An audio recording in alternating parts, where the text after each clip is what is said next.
Merci de nous rejoindre sur Radio J. Toute l'actualité en Israël, vous le savez, c'est avec notre correspondante à Jérusalem, Pascal Zonshine, qu'on va retrouver dans quelques instants. On va faire le point de cette attaque terroriste hier près de Haïfa notamment. On va parler aussi de ces négociations qui se poursuivent entre Israël et le Hamas. Faire un point complet de ce qui se passe en Israël. On le rappelle, aujourd'hui, il y a 59 otages dans la bande de Gaza. Pascal Zonshine est avec nous. Bonjour Pascal.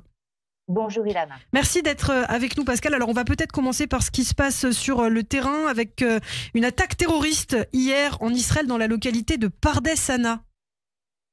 Oui, attentat à la voiture bélier hier après-midi près de Pardes Hana dans le centre d'Israël. Un terroriste a foncé sur un arrêt de bus. 13 personnes ont été blessées, dont une adolescente dans un état critique et 2 personnes dans un état grave. Le terroriste a ensuite tenté de percuter une voiture de police. Il a été abattu par les policiers quand il est sorti de son véhicule pour tenter de les poignarder. Le terroriste, un Palestinien d'une 50aine d'années, vivait illégalement en Israël où il était marié à une Arabe israélienne. Jeudi dernier, des terroristes avaient posé des bombes dans des bus qui avaient explosé prématurément sans faire de blessés. Les forces de sécurité avaient depuis renforcé leurs effectifs dans les villes et sur les routes, un dispositif qui va rester en place alors que le mois de Ramadan débute ce week-end, une période toujours sensible du point de vue sécuritaire. Alors, par ailleurs, on le sait, donc il y a eu l'identification des 4 corps d'otages hier, Pascal. Il y a des funérailles qui sont organisées aujourd'hui pour certains d'entre eux, je crois. Oui, les funérailles qui vont débuter pour les 4 otages dont l'identification a été formellement confirmée hier, Shlomo Mansour, Itzik El-Garad, Oadia Alomi et Tsahi Idan. Et on attend maintenant de voir si d'autres libérations d'otages sont possibles, puisqu'on est maintenant techniquement à la fin de la première phase de la trêve. Une délégation de négociateurs israéliens est d'ailleurs partie hier soir pour le Caire. L'objectif, c'est de prolonger cette première phase de la trêve qui s'achève demain pour essayer d'obtenir de nouvelles libérations d'otages. On parle d'une libération possible de plusieurs otages dans quelques jours, mais pour l'instant, rien n'est encore concrétisé.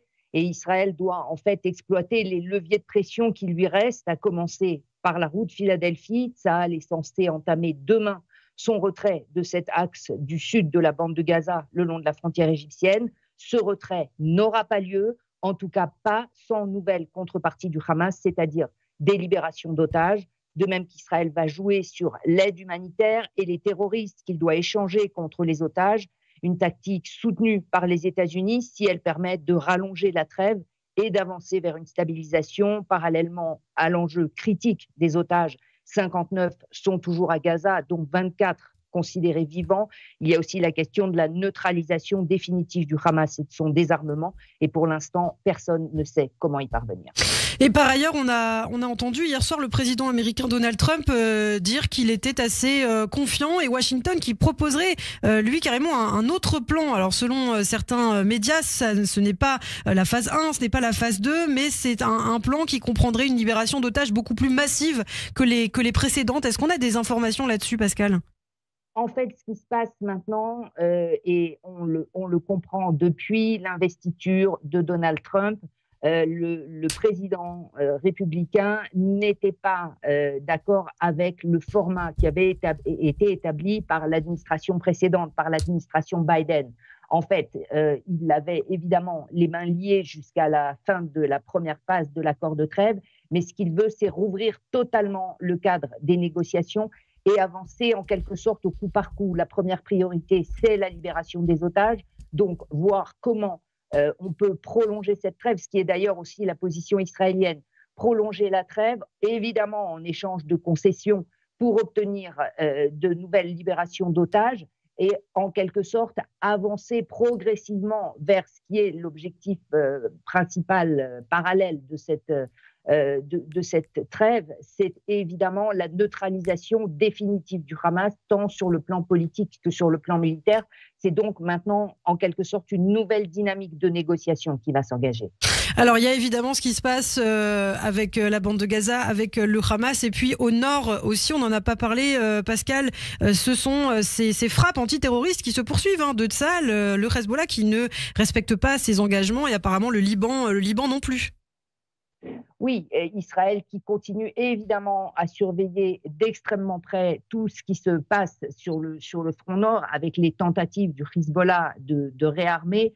La progression trop lente de l'armée régulière libanaise au sud Liban, qui doit donc prendre le contrôle de toutes les places qui étaient celles du Hezbollah avant la contre-offensive israélienne.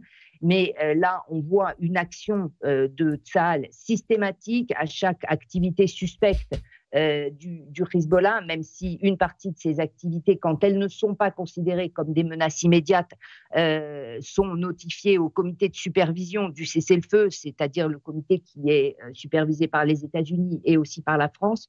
Dans le cas où Israël estime que les mesures ne sont pas suffisantes, dans ce cas-là, il intervient directement, donc avec une liberté de manœuvre évidemment beaucoup plus importante que ce qui se passe sur le front sud, où évidemment Tsahal est toujours limité par la présence des otages à Gaza.